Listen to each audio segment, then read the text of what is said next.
నిర్మాణంలో ఉంది. వీలైనంత త్వరగా పని పూర్తి చేయడానికి ప్రభుత్వం అవసరమైన చర్యలు తీసుకోవడం జరుగుతుంది. రాము గారు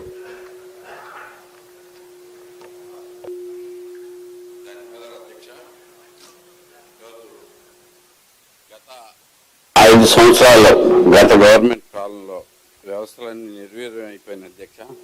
ఎన్నో ప్రధానంగా పిహెచ్సిలు అయితే కనుక, హెల్త్ సెంటర్స్ అయితే కనుక ఎన్నో హెల్త్ సెంటర్స్ స్టార్ట్ అయిపోయి అవి ఎటు కాకుండా సగంలో ఆపేసి చాలా దారుణమైన పరిస్థితిలో ఉన్నాయి అధ్యక్ష. గుడివాడలో టౌన్లో చూసుకుంటే 5 అర్బన్ హెల్త్ సెంటర్స్ వస్తే దాంట్లో ఒకే ఒకటి నిర్మాణం పూర్తయి రెడీగా వర్క్ అవుతుంది అధ్యక్ష, బాపూజీ నగర్లో. ప్రస్తుతం బేతోలు ఒక సెంటర్ మాత్రం మా మున్సిపాలిటీ దీని నుంచి మిగతా ఫండ్స్ ఏర్పాటు చేసి అవి కొంతవరకు ఫినిష్ చేయటం జరిగింది అధ్యక్ష. అయితే అది పూర్తయింది అధ్యక్ష. మిగతా చూసుకుంటే ధనియాలపేట ప్రస్తుతం ఉన్న పరిస్థితి అధ్యక్ష. ఇది ధనియాలపేట,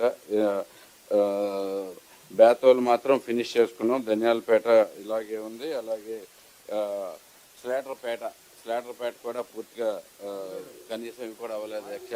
ఇవన్నీ మైక్ ఏదో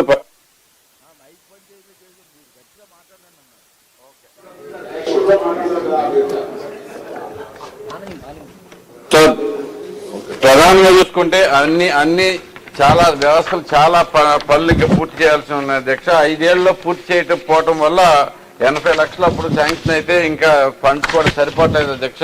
ఇంకా ఫండ్స్ కూడా ఎక్స్ట్రా ఫండ్స్ కూడా అడగటం జరిగింది. 1,44,00,000 1,46,00,000 ఓన్లీ అర్బన్ హెల్త్ సెంటర్స్ మాత్రమే అవసరం ఉంది అధ్యక్ష. ఇది ఒకసారి మంత్రివర్యులు కన్సిడరేషన్ తీసుకోవాలి అధ్యక్ష. అలాగే ఇంకా చూసుకుంటే ఈ హెల్త్ సెంటర్స్ చూసుకుంటే కనుక రుద్రపాక హెల్త్ సెంటర్ ఆల్రెడీ 30 పడకల ఆసుపత్రి అధ్యక్ష. దాన్ని కానీ ఈ మధ్యకాలంలో దానికి శాంక్షన్ మాత్రం ప్రైమరీ హెల్త్ సెంటర్ కింద శాంక్షన్ అయ్యి ఉంది అధ్యక్ష. అది కూడా ఏ మాత్రం స్టార్ట్ అవ్వకుండా చాలా దారుణమైన పరిస్థితిలో, ఇంకా కనీసం స్లాబ్ కూడా వేయని పరిస్థితి ఉంది అధ్యక్ష. దాన్ని కొంచెం ప్రతి స్లాబ్లు పూర్తి చేయటమే కాకుండా దాన్ని మళ్ళీ 30 పడకల హాస్పిటల్ని అప్రూవ్ చేసుకుని సిహెచ్సి సెంటర్ కింద అప్రూవ్ చేస్తే చాలా చాలా ఉపయోగకరం అధ్యక్ష. అలాగే రామాపురం చూసుకుంటే పెచ్చులుడిపోయి చాలా దారుణమైన పరిస్థితిలో ఉంది అధ్యక్ష. ఎప్పుడు 40 ఏళ్ల క్రితం కట్టిన ఇవన్నీ అది దానికి రామాపురం సెంటర్కి చాలా ఇన్ఫ్రాస్ట్రక్చర్ అవైలబుల్గా ఉంది అధ్యక్ష. ఈవెన్ డాక్టర్స్ క్వార్టర్స్ కూడా అక్కడే అవైలబుల్గా ఉన్నాయి. కానీ అవన్నీ పెచ్చులుడిపోయే పరిస్థితిలో ఉన్నాయి అధ్యక్ష. చాలా దారుణంగా ఉంది. మోటూరు కూడా చాలా అంటే ఈ సెంటర్స్ అన్నింటిలోనూ పాములు లోనికి వచ్చేసి, ఎందుకంటే దానికి చుట్టూ కాంపౌండ్ వాల్ లేకపోవడం వల్ల పాములు లోనికి వచ్చేసి చాలా హారిబుల్ పరిస్థితిలో ఉన్నాయి అధ్యక్ష. అదొకటి. అలాగే రుద్రపాక మాత్రం చాలా ఇంపార్టెంట్ అధ్యక్ష.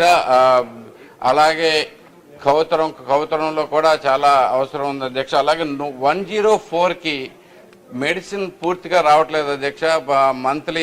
మంత్లీ కోటా ఇవ్వాల్సినవి అన్నిట్లోనూ కట్ చేసి కొంచెం ఇవ్వటం వల్ల పూర్తిగా సప్లై చేయలేకపోతున్నాం అధ్యక్ష. కానీ ఒక్క విషయం అధ్యక్ష, ఒకే ఒకటి, ఈసారి మన ప్రభుత్వం వచ్చిన తర్వాత పట్టించుకుంటాం అనేది మొదలెడితే ప్రజలందరూ కూడా చంద్రబాబు గారి నాయకత్వంలో మేమందరం కూడా ఏం జరుగుతుంది అనేది పట్టించుకోవడం మొదలెడుతుంటే సర్వీసెస్ మాత్రం సాధ్యమైనంత వరకు చాలా క్లియర్గా నడుస్తూ ఉన్నాయి అధ్యక్ష. దానికి ప్రత్యేకమైన ధన్యవాదాలు. దీనికి మాకు కావాల్సిన ఈ సిఎస్సీలు పిహెచ్సిలకి సంబంధించి మాత్రం కొంచెం ఇంపార్టెంట్గా టేక్ కేర్ చేయండి అధ్యక్ష. ఇంకొకటి 100 పడకల ఆసుపత్రులు మా గుడివాడలో ఉంది. కానీ ఇప్పుడు డయాలసిస్ సెంటర్ ఒకటి ఏర్పాటు చేయాల్సిందిగా కోరుతున్నాను అధ్యక్ష గుడివాడకి. Thank you very much. బెల్లకొట్టేప్పుడు గౌరవం ఇవ్వండి సార్. బెల్లకొట్టేప్పుడు గౌరవం ఇవ్వండి సార్. బెల్ల కొడుతున్నారు కానీ సార్ ఆక వచ్చిన అవకాశం సార్. 1,94,00,000తో పని మొదలైంది అధ్యక్ష. దాదాపు 54 లక్షలు ఖర్చు కూడా పెట్టడం జరిగింది. మిగిలిన పనులు కూడా